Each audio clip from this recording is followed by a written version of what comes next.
Assalamualaikum dan salam sejahtera kepada semua pembaca berita politik semasa. Semoga hari-hari anda dalam keadaan baik dan sentiasa diberkati. Ini hari pertama Anwar Ibrahim akan mula memikul tanggungjawab sebagai Perdana Menteri yang baru. Malaysia kini terus membawakan berita terkini secara langsung. Kunjungan hormat terhadap PM 7.40 PIM, pemimpin tertinggi parti komponen PH mengadakan kunjungan hormat terhadap Perdana Menteri yang baru dilantik Anwar Ibrahim di pejabatnya di Putrajaya petang ini. Mereka ialah Setiausaha Agung DAP, Anthony Loke, Presiden Amanah, Muhammad Sabu dan Presiden UKO Madius Tangau. Loke menyiarkan gambar kunjungan itu di laman Facebooknya. Dalam gambar berkenaan, mereka dilihat berbual mesra. MB Negeri Sembilan, Tok Mat sesuai untuk TPM. Pukul 6.45 petang, Menteri Besar Negeri Sembilan Aminuddin Harun mencadangkan Timbalan Pengerusi BN Muhammad Hassan dilantik sebagai Timbalan Perdana Menteri dalam Kerajaan Perpaduan. Secara peribadi, dia Muhammad berasal dari Negeri Sembilan, jadi saya suka dia sebagai TPM.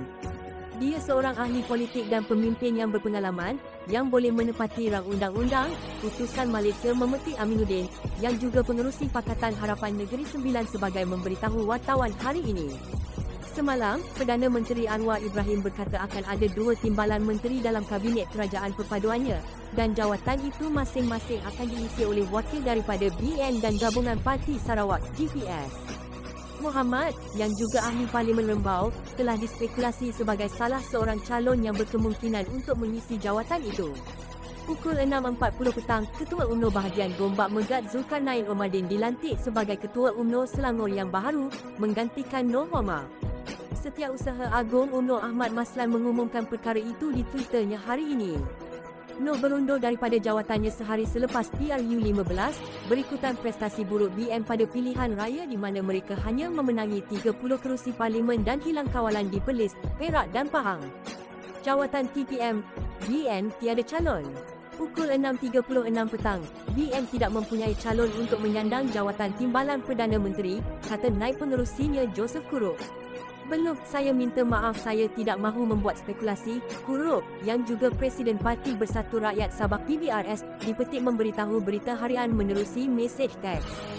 Semalam, Perdana Menteri Anwar Ibrahim memberi jaminan akan ada 2 timbalan Perdana Menteri dalam kabinetnya di bawah Kerajaan Perpaduan, dan jawatan itu akan diisi oleh wakil daripada BN dan Gabungan Parti Sarawak GPS. GPS juga akan menjadi sebahagian daripada Kerajaan Perpaduan yang diketuai oleh Presiden PKR.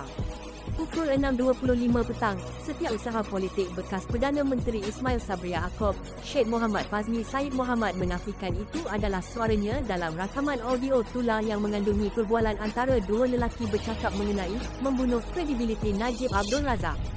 Fazmi juga telah membuat laporan polis berhubung perkara ini. Dalam satu kenyataan yang disiarkan Sinar Harian hari ini, beliau meluahkan rasa terkejut dan kecewa selepas audio tersebut tular di media sosial. Beliau berkata, rakaman audio palsu yang disifatkannya sebagai berniat jahat adalah muslihat politik yang bertujuan untuk mencemarkan reputasinya. 2 lelaki yang bercakap dalam rakaman itu sebelum ini didakwa Fazmi dan bekas ahli Parlimen Jempol Salim Sharif. Mufti Perlis minta dan mohon maaf. Pukul 5.21 petang, Mufti Perlis Muhammad Asri Zainul Abidin meminta dan memohon maaf kepada umat Islam dan masyarakat Melayu bagi menenangkan perasaan mereka. Ini diharapkan dapat meredakan persepsi masyarakat majoriti terhadap DAP di negara ini dan memulakan resolusi yang lebih baik dengan menjaga sensitiviti umat Islam dan masyarakat Melayu negara ini.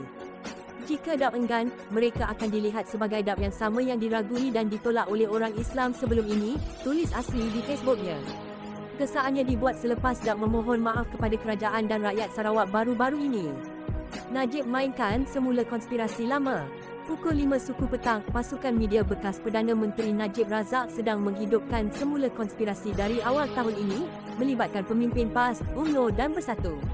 Dakwaan konspirasi itu, yang dinamakan pendedahan PAS, melibatkan dokumen yang kononnya memperincikan mesyuarat untuk membincangkan rancangan untuk meletakkan Presiden UMNO Ahmad Zahid Hamidi di penjara. Pasukan media Najib, yang mengendalikan siaran media sosial untuknya semasa dia dalam penjara, mendakwa mereka yang dinamakan dalam dokumen itu tidak menafikannya. Bagaimanapun, pemimpin UMNO Hishamuddin Hussein mengulas siaran Facebook itu mengatakan beliau telah mengeluarkan penafian pada April dan ada meninggalkan pautan. Pada masa itu, Naib Presiden PAS Ahmad Samsuri Mokhtar menggelar dokumen itu sebagai sampah dan mengatakan ia salah mengeja namanya. Protes anti-Zahid tidak berlangsung. Pukul 5 petang, perhimpunan yang didakwa dirancang oleh ahli UMNO untuk bantah Presiden Parti Ahmad Zahid Hamidi yang dijadual pada pukul 2 petang hari ini tidak berlangsung setakat ini. Ketua Polis Daerah Deng Wangi Nordilhan Yahya berkata 260 anggota polis telah dikerahkan ke ibu pejabat parti itu di Pusat Dagangan Dunia WTC Kuala Lumpur, tetapi tiada perhimpunan seperti itu berlangsung, lapor Free Malaysia Today. Polis dikerahkan selepas poster yang mengiklankan Perhimpunan Selamatkan UMNO tersebar di media sosial. Poster itu diedarkan dengan tanda pagar undur Zahid dan tanda pagar Demi Malaysia.